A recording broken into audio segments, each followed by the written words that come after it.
इंसानों के रहने लायक दुनिया में तेंदुए हमेशा इंसानों के नजदीक ही रहते हैं, जो शायद शेरों और बाघों की तुलना में लोक कथाओं में उनके ज्यादा प्रचलित होने का एक कारण है। नजदीक रहने के बावजूद तेंदुए में इंसानों के नजरों से ओझल रहने की एक अविश्वसनीय क्षमता होती है। तेंदुए बड़े आसानी से पेड़ों पर चढ़ सकते हैं और अपने जबड़ों में एक पूरी तरह से विकसित हिरण या जंगली सुअर को लेकर भी ऐसा कर सकते हैं। इसीलिए उसे दूसरे मांसाहारी जानवर की तुलना में ज्यादा एडवांटेज मिलती है।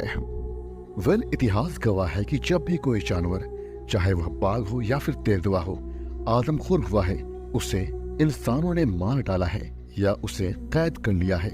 ऐसे में कई मासूम जानवरों को अपने ही प्रजाति के क्रूर हरकतों की कीमत चुकानी पड़ी है।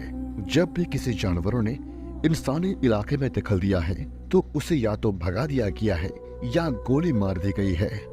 बट काफी शिकारियों ने यह दावा किया है कि जब एक बाघ आदमखोर बनता है तो उसका मनुष्य के प्रति सारा डर समाप्त हो जाता है, जबकि एक तेंदुए का डर समाप्त नहीं होता, बल्कि जब वह आदमखोर बन जाता है तो वह हद से ज्यादा चालाक हो जाता है।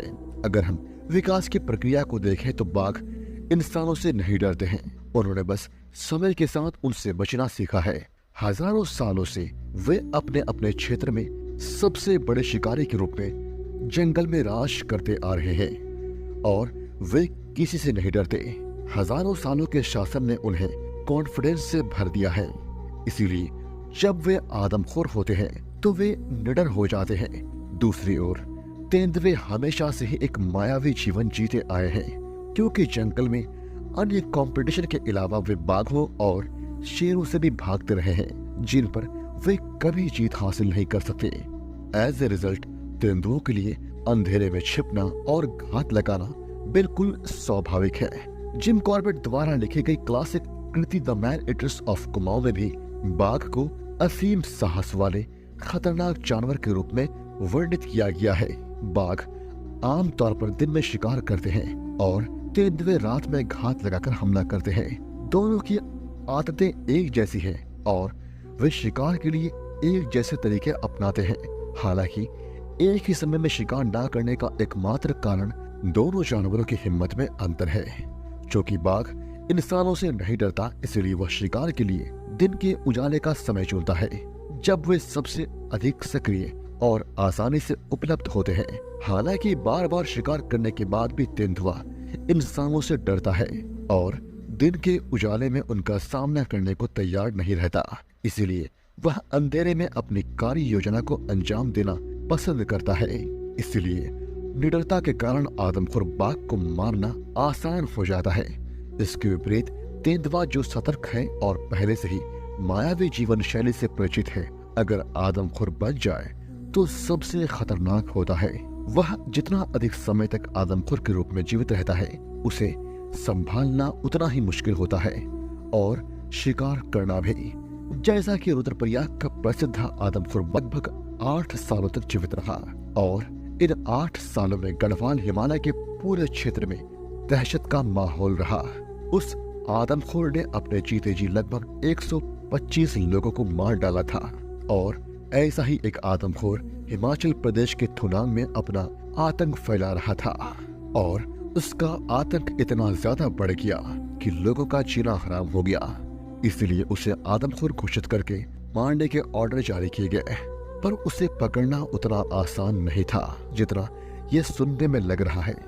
और उसके शिकार के दौरान जो कुछ भी हुआ और उसके आदमखोर बनने से लेकर उसके अंत तक की कहानी को लिखा है मिस्टर सुनीत भारद्वाज, जो एक IFS ऑफिसर भी हैं, अपने book the pursuit of a man eater में, जिसको समराइज करके मैं आप लोगों को उनकी जुबानी सुना रहा हूँ। इसलिए वीडियो को लाइक और शेयर जरूर कीजिएगा और कमेंट में मुझे बताइएगा कि आपके हिसाब से दुनिया का सबसे खतरनाक मैन ईटिंग लेपर्ड कौन है। चैल चौक से थुनांग तक की हमारी यात्रा एक ही समय में आकर्षक और कठिन थी। शानदार प्राकृतिक सुंदरता ने हमारे सफर को शानदार बना दिया था। हालांकि संकरी सड़कों के तीखे मोड़ों और लैंडस्लाइड से गुजरना अपने आप में ही एक कठिन काम था। बाधाओं के बावजूद हम पूरी तेजी से थुनांग पहुंचने के लिए बेताब थे ताकि इलाके और उस समस्याग्रस्त जानवर के बारे में पहले से जानकारी प्राप्त कर सके जिसने लोगों का जीना हराम कर रखा था। जब हम थुनांग पहुंचे तब तक सूरज डूबने वाला था और अंधेरा धीरे धीरे छा रहा था। हमने अपना सामान और उपकरण पीडब्ल्यूडी के विश्राम गृह में उतार दिया, जो अगले कुछ दिनों के लिए थुनांग में हमारा बेस कैंप बनने वाला था। जब हम थुनांग पहुंचे तो हम गांव वालों को बेसब्री से हमारा इंतजार करते देखकर हैरान रह गए। उनकी बेचैन आंखें दर्द और पीड़ा के बारे में सब कुछ बयां कर रही थी। उन्हें उम्मीद थी कि हमारी टीम उन्हें उस आदमखोर के अभिशाप से मुक्त कर देगी।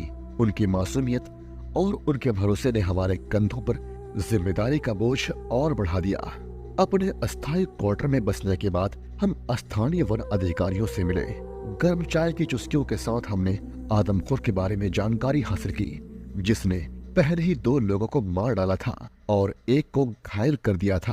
पीड़ितों के परिवार दर्द और पीड़ा से गुजर रहे थे, जो उनके लिए असहनीय था। फिलहाल वह हत्यारा अभी भी आजाद घूम रहा था और लोगों का बाहर निकलना मुश्किल हो गया था। साथ ही बारिश की मौसम की समस्या एक बड़ी चुनौती होने वाली थी। लोग गुस्से से भरे हुए थे।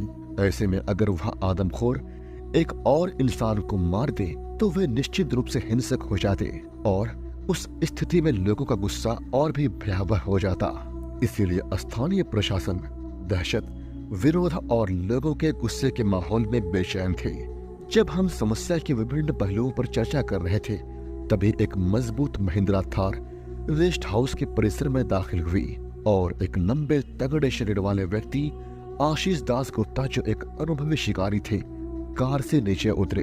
उनके साथ ललित ठाकुर और उनके ड्राइवर गुरुदेव शामिल थे, जो खतरनाक जानवरों का शिकार करने के तरीकों और साधनों से समान रूप से अनुभवी और परिचित लग रहे थे। मेहमानों के साथ चाय का एक और दौर का आनंद लेते हुए जो अभी अभी आए थे, मैं आशीष दास गुप्ता द्वारा इलाके, घटनाओं और क्षेत्र में काम करने वाले जानवरों पर किए गए शोध से प्रभावित हुआ। उन्होंने पीड़ितों की तस्वीर हमारे सामने पेश की है, जिसके बेसिस पर जो बातें कही गई वो काफी इंफॉर्मेटिव थी। पीड़ितों के गर्दन पर गहरे चीरे के निशान यह संकेत दे रहे थे कि ऊपरी कैनाइन टीथ अच्छी स्थिति में थे और साथ ही उनके बीच बड़ी दूरी इस बात का संकेत थे कि जानवर एक विशाल नर तेंदुआ हो सकता है। हालांकि निचले किनार निशान ऊपरी वाले जितने गहरे नहीं थे, जिससे पता चलता है कि तेंदुए का निचला जबड़ा ठीक से काम नहीं कर रहा था। यह जानवर द्वारा मानव मांस को प्राथमिकता देने के संभावित कारणों में से एक हो सकता है। ये कुछ ऐसे फैक्ट्स थे जो केवल अनुभव वाला व्यक्ति पेश कर सकता था। हालांकि एक तेंदुआ अपने पकड़ को एडजस्ट कर सकता है सिचुएशन के अकॉर्डिंग, फिर भी आशीष दास ने जो बातें कही उसे इग्नोर नहीं किया जा सकता था। 2 लोगों की हत्याओं के बाद पूरा थुनांग क्षेत्र भय से ग्रसित हो गया। भय का यह माहौल इतना स्पष्ट था कि हम बाहर लॉन में चाय पीते हुए भी इसे महसूस कर सकते थे। अपने आगमन के पहले ही दिन हम यह देखकर आश्चर्यचकित थे कि हमारी आंखें और कान हर छोटी बड़ी बात को ध्यान से देख रहे थे और ऐसी चीजों को देख रहे थे जिन पर पहले कभी ध्यान देने की जरूरत नहीं पड़ी। मैंने खुद को पिछले कई सालों में अपने आसपास के माहौल के प्रति इतना चौकस नहीं देखा था और वहां बैठे अन्य लोगों का नजरिया भी इससे बहुत अलग नहीं था। तेंदुए का पहला शिकार 25 वर्षीय महिला थी, जिसकी हत्या 18 जुलाई 2013 को थाचधार में की गई थी। दिन के आखिरी घंटों में जब मौसम खराब था, महिला खेत में अपने नियमित काम में व्यस्त थी। आसपास लंबी घास थी, जिससे शिकार को घात लगाने के लिए पर्याप्त जगह मिल गई। आसपास कोई और ना होने के कारण तेंदुए ने मौके का फायदा उठाया और उसे अपने जबड़े में जकड़ लिया और पास के नाले में खींचकर ले गया। थाचधार थुनांग से लगभग 4 किलोमीटर दूर था और वहां पहुंचने के लिए एक कच्ची सड़क पर ऊपर की ओर ड्राइव करना पड़ता था, जिसमें कई खड़ी कीचड़ भरी और फिसलन भरी जगह थी जो बरसात के मौसम में आसानी से पार करने योग्य नहीं थे।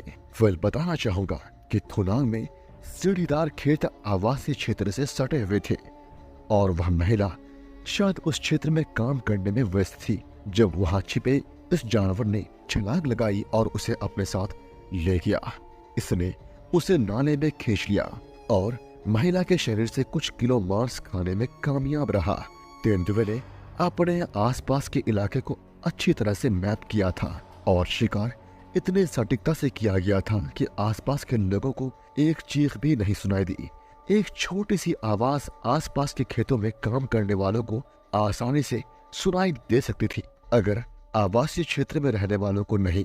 लेकिन आश्चर्यजनक रूप से जब यह घटना हुई तो कोई भी नोटिस नहीं कर सका। वैसे तो इस घटना की विस्तृत जानकारी हमारे पास नहीं थी, लेकिन मानव मांस का सेवन इस बात का संकेत था कि यह कोई दुर्घटना नहीं थी। इसके बाद 22 जुलाई को थुनाग से करीब 14 किलोमीटर दूर शिकावरी गांव में एक व्यक्ति घायल हो गया। ये दोनों जगहों यानी थाचधार और शिकावरी थुनाग के पास बहने वाली नदी बाखली खड्ड से सटे हुए थे। दूसरे शिकार जो 24 जुलाई 2013 को दुर्भाग्य से मर गई बुनालीधार गांव की एक बुजुर्ग महिला थी। वह एक हमले में मारी गई जिसकी योजना बहुत ही सावधानी से बनाई गई थी और जिसे सटीकता के साथ कुशलता पूर्वक अंजाम दिया गया था। बुनालीधार थुनाग से लगभग 8 किलोमीटर दूर था, जहां इस महिला का घर एक टीले पर था जिसके एक तरफ एक बाहरी रसोई थी। पहाड़ियों में हम अभी भी मुख्य भवन के बाहर रसोई और बाथरूम बना हुआ पाते हैं। लोग कभी भी जूते पहनकर रसोई में प्रवेश नहीं करते और शौचालय कुछ दूरी पर बने हुए होते हैं। रसोई से सटा हुआ एक छोटा सा पत्थर था जो घात लगाने के लिए एकदम सही जगह थी। रसोई की दीवारों के कारण बाहर लटके बल्ब की मंद रोशनी उस स्थान तक नहीं पहुंच पा रही थी जहां यह चट्टान स्थित थी। यहाँ अंधेरे में राक्षस सही समय का प्रतीक्षा में छिपकर पीछा कर रहा था। 55 वर्षीय महिला ने अपने पति के साथ शाम का खाना खत्म किया और रसोई की सफाई में व्यस्त हो गई।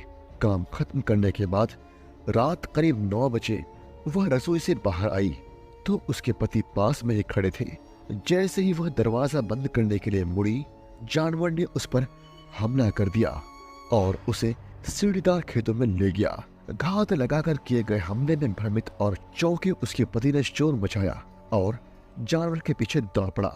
भूरे बालों वाले उस व्यक्ति के इस साहसिक कार्य ने तेंदुए को भागने पर मजबूर कर दिया, लेकिन महिला तब तक गला घोटने, घायल होने और सदमे से अपनी जान गंवा चुकी थी। पहले से ही 2 इंसानों की हत्या होने के कारण इलाके में दहशत का माहौल था और लोग विरोध करने और उस तेंदुए को तुरंत खत्म करने की मांग करने के लिए सड़कों पर उतर आए थे।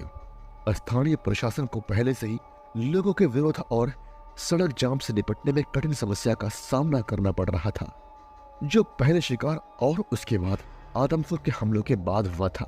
लोगों के आक्रमण होने से लड़ाई में स्थिति गंभीर हो गई थी। अगर जानवर को पकड़ने या मारने के लिए तुरंत कदम नहीं उठाए गए तो स्थिति नियंत्रण से बाहर हो सकती थी। पहली आवश्यकता के रूप में मुख्य वन्यजीव वार्डन ने पहले ही तेंदुए को आदमखोर घोषित कर दिया था और उसे मारने के लिए शूटरों की टीम तैनात थी। इस स्तर पर एक बात बिल्कुल स्पष्ट थी कि जो मानव हत्याएं हुई थी वे कोइंसिडेंट तो बिल्कुल भी नहीं थे, बल्कि वे योजनाबद्ध तरीके से की गई हत्याएं थी। तेंदुआ आदमखोर क्यों बना था यह अभी भी अज्ञात था। फिर भी एक आशंका थी कि जानवर शारीरिक रूप से असक्षम होगा और अपने नेचुरल शिकार को पकड़ नहीं पा रहा होगा, इसलिए वह इंसानों पर हमला करना शुरू कर दिया। या फिर ऐसा भी हो सकता है कि जंगल में नेचुरल शिकार की कमी हो गई हो, जिसकी वजह से वह इंसानों को अपना शिकार बनाने लगा। हालांकि इस स्तर पर हमारे ऑपरेशन का ध्यान मानव जीवन को और अधिक नुकसान से बचाना और बिना देरी के इस संघर्ष की स्थिति का सामना सुनिश्चित करना था। स्थानीय वन अधिकारियों ने और अधिक मानव जीवन के नुकसान को रोकने के लिए पहले ही आवश्यक उपाय कर लिए थे। बैठक आयोजित की गई और लोगों को सावधान रहने और सूर्यास्त के बाद बाहर न निकलने के लिए सलाह जारी की गई। मुख्य रूप से छोटे बच्चों और महिलाओं के मामले में आवश्यक सावधानी बरतने पर जोर दिया गया। कई स्थानों पर जाल पिंजरे पहले से लगाए जा चुके थे और आसपास से और पिंजरे मंगवाए गए। आदमखोर तेंदुए की पहचान के बारे में जानकारी अभी तक स्पष्ट नहीं थी। हालांकि थुनाग क्षेत्र में आदमखोर तेंदुए के अस्तित्व और एक्टिविटी के बारे में कोई स्पष्टता नहीं थी और हमारी पहली प्रायोरिटी थी कि उस जानवर को जितनी जल्दी हो सके पकड़ना। और इसके लिए हमने जो कुछ किया वह सुनकर आपके रोंगटे खड़े हो जाएंगे। पर वह तेंदुआ उतना आसान शिकार नहीं था हमारे लिए जितना हम सोच रहे थे। और आगे जो कुछ हुआ वह दिल दहाड़ने के लिए काफी है। वहाँ के आसपास के गांवों में दहशत का माहौल था, क्योंकि यह इलाका आदमखोर जानवर के घेरे में था। किसी स्थिति के बारे में सुनने, उसके बारे में कल्पना करने और वास्तव में उसमें जीने में बहुत अंतर होता है। थुनाक आने से पहले मैं भी नहीं सोच सकता था कि एक आदमखोर जानवर के लगातार खतरे में रहने वाले व्यक्ति की मानसिक स्थिति क्या होगी। हम स्थिति की गंभीरता को तभी समझते हैं जब हम सीधे उसके सामने होते हैं या हमारे किसी चाहने वाले के सिर पर तलवार लटकती है। जब हम तुरंत पहुंचे तो हमें हवा में डर की गंध आ रही थी। हालांकि जिस गेस्ट हाउस में हम ठहरे हुए थे उसके लॉन में हाई वोल्टेज लैंप की अच्छी रोशनी थी, फिर भी हवा में हमेशा बेचैनी रहती थी जो हमें सावधान रहने के लिए आगाह करती थी। जब भी हमें अपने सुरक्षित ठिकाने से बाहर निकलना होता था तो हमारे कान और आंखें आसपास की छोटी छोटी चीजें और आवाजों को सुनने के लिए खुले रहती थी। तेंदुए के पहले हमले के बाद लोगों ने देर रात तक बाहर निकलना कम कर दिया था और अब उनमें से कई लोग दिन में भी बाहर निकलने में सहज नहीं थे। मवेशियों को चराना, घास काटना और ईंधन की लकड़ियां इकट्ठा करना जैसे साधारण काम भी बंद हो गए थे। हालांकि इस डर ने लोगों को ज्यादा से ज्यादा सामाजिक मेलजोल का मौका दिया। सामाजिक मेलजोल एक और ऐसा क्षेत्र है जिस पर आधुनिक तकनीक और विकास के आगमन का प्रतिकूल असर पड़ा है। यहाँ तक कि गाँव में भी लोग टीवी या अपने स्मार्टफोन के सामने ज्यादा समय बिताने लगे हैं। लोगों के ज्यादा से ज्यादा तकनीक और आत्म केंद्रित होने के कारण बातचीत के स्तर में काफी गिरावट आई है। हालांकि आदमखोर के डर ने उन्हें समूह बनाने और ईंधन की लकड़ियां इकट्ठा करने, घास काटने और भविष्यों को चराने जैसे दैनिक काम करने के लिए सामूहिक रूप से आगे बढ़ने के लिए प्रेरित किया। थुनाक की शामें मुझे हमेशा रोशनी के त्योहार की याद दिलाती है, जब आसपास आतिशबाजी की चहल पहल होती है। देर शाम को कोई भी आसानी से आतिशबाजी की जानी पहचानी आवाज सुन सकता था, जैसे कि रोशनी के त्योहार यानी दीपावली के दौरान सुनाई देती है, जिसे भारत में बहुत उत्साह के साथ मनाया जाता है। लेकिन यह आवाजें इस इलाके में आदमखोर तेंदुए के आतंकी कहानियों की गवाह थी। तेंदुआ इतना शातिर होता है कि उसे एक बार में नहीं देखा जा सकता। इसकी मौजूदगी का अंदाजा लगाना मुश्किल है और रात के समय तो इसकी संभावना और भी कम होती है। क्योंकि हर कोई डरा हुआ था और जानवर कहीं भी हो सकता था, इसलिए लोगों ने जानवर को अपने इलाके से भगाने के लिए पटाखे जलाए।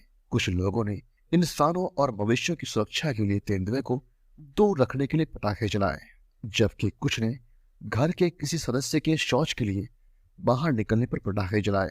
जैसा कि पहले बताया गया है, शौचालय आमतौर पर घर से बाहर बनाए जाते थे या कई मामलों में तो होते ही नहीं थे, इसलिए लोगों के लिए शाम के समय शौच जाना वाकई डरावना था।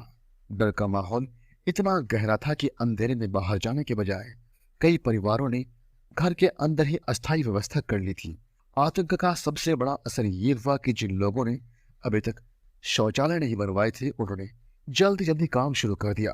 अगर शौचालय बनवाने पर कुछ हजार रुपए खर्च करने से सुरक्षा मिल सकती है तो कोई भी अपनी जान जोखिम में नहीं डालना चाहेगा। सरकार ने हर घर में शौचालय बनाने और हर क्षेत्र को खुले में शौच से मुक्त करने के लिए कई योजना बनाई थी। फिर भी बेहतरीन प्रयासों के बावजूद इस लक्ष्य में 100% सफलता एक दूर का सपना ही रह गया। लेकिन मायावी शिकारी द्वारा फैलाए गए आतंक ने इस बेहद जरूरी कार्य को करने में मददगार साबित हुई। पहाड़ों में शराब का सेवन एक आम समस्या है। देर शाम को आप ऐसे लोगों को देख सकते हैं जो अपने होश खो चुके हैं और अपने घर पहुंचने के लिए टेढ़े मेढ़े रास्तों पर चल रहे हैं। उनमें से कुछ तो अपने घर तक पहुंचने की स्थिति में भी नहीं होते और अगली सुबह उठते ही वे खुद को किसी दुकान, गौशाला या सबसे खराब स्थिति में रास्ते में किसी नाले में पाते हैं। इन निर्दयी गैर जिम्मेदार लोगों के परिवार चुपचाप सहते रहते हैं। इन बेपरवाह लोगों को सुधारने के लिए मौत के डर से ज्यादा कारगर कुछ नहीं हो सकता था।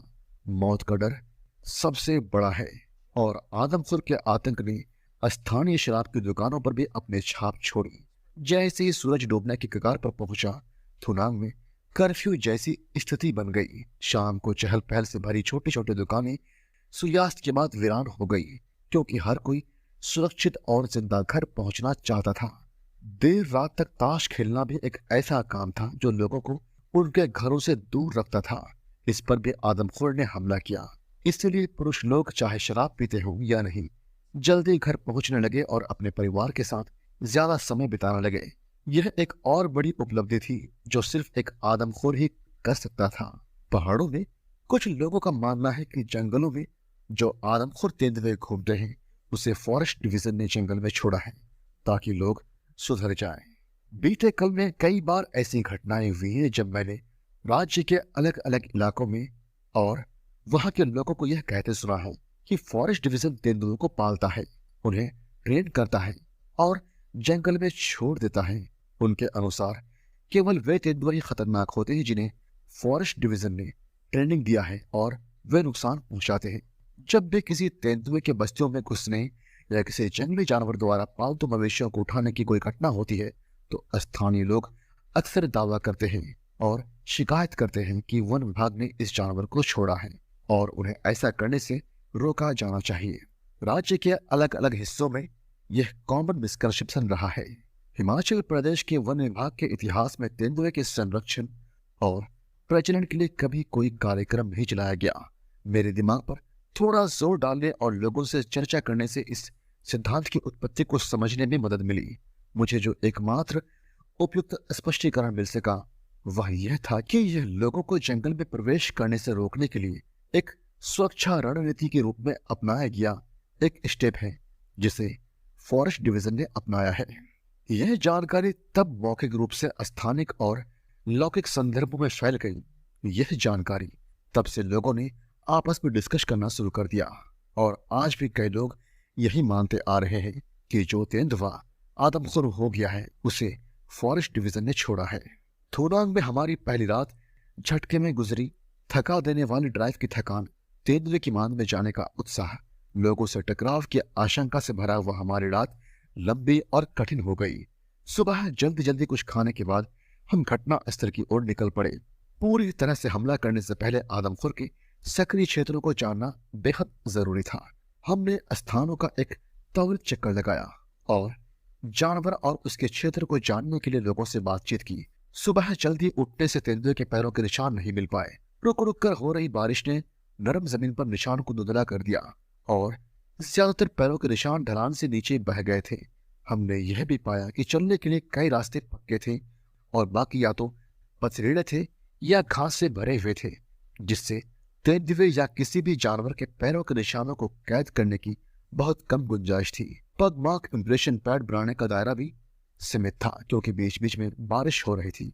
पगमार्क जानवर की सही पहचान करने में बहुत मददगार तो नहीं होते, फिर भी वे निश्चित रूप से हमें उसके आकार और जानवर की उम्र के बारे में एक रफ आइडिया जरूर देते हैं, जिसे अन्य फैक्ट्स के साथ जोड़कर यह पता लगाया जा सकता था कि जानवर नर है या मादा है। इससे हमें जानवर के स्थान के बारे में पता चलता। आदमखोर की पहचान करना एक कठिन काम था।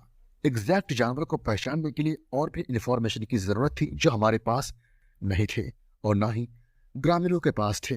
गांव के स्थानीय लोगों द्वारा साझा की गई जानकारी और इनपुट के आधार पर हमने क्षेत्र का सर्वेक्षण किया। हमने क्षेत्र का जायजा लिया और कुछ स्थानों पर कैमरा ट्रैप लगाने का फैसला किया।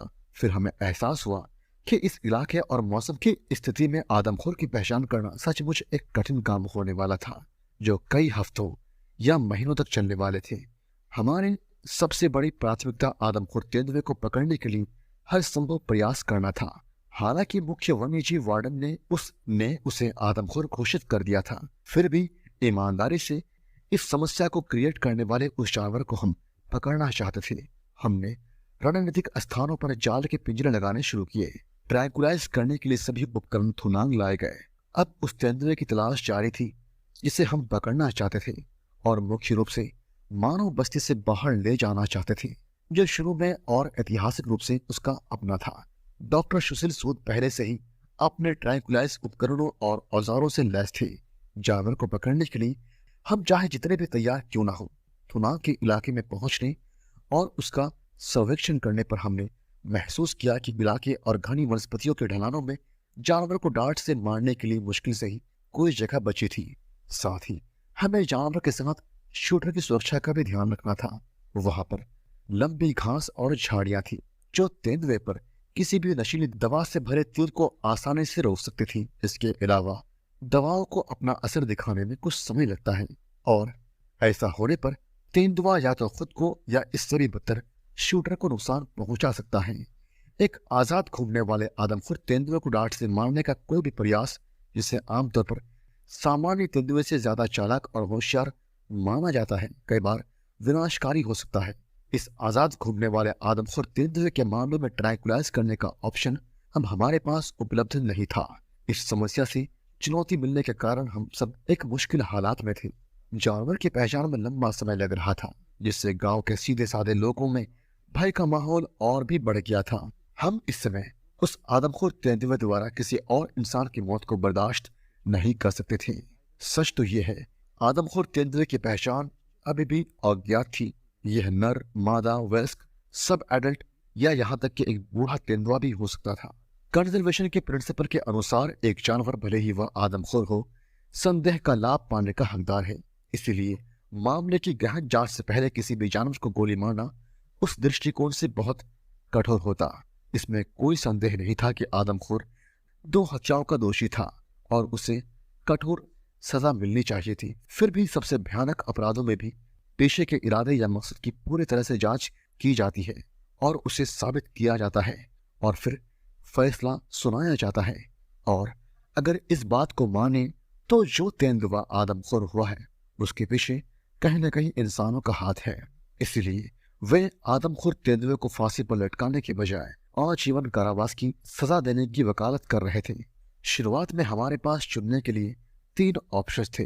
पहला ऑप्शन था आदमखोर तेंदुए के जाल के पिंजरे में फंसने का इंतजार करना।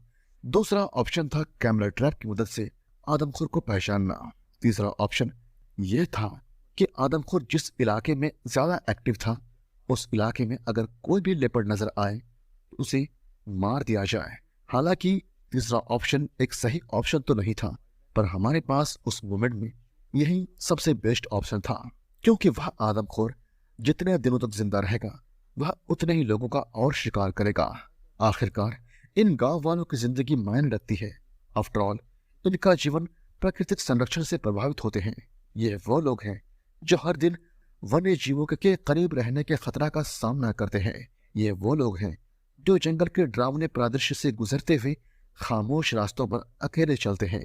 इसलिए हमने लास्ट ऑप्शन को चुना और उस पर काम करने के लिए हम आगे बढ़े। दोस्तों, आगे क्या हुआ जानेंगे अगले पार्ट में। तब तक के लिए वीडियो को लाइक और शेयर जरूर कीजिएगा।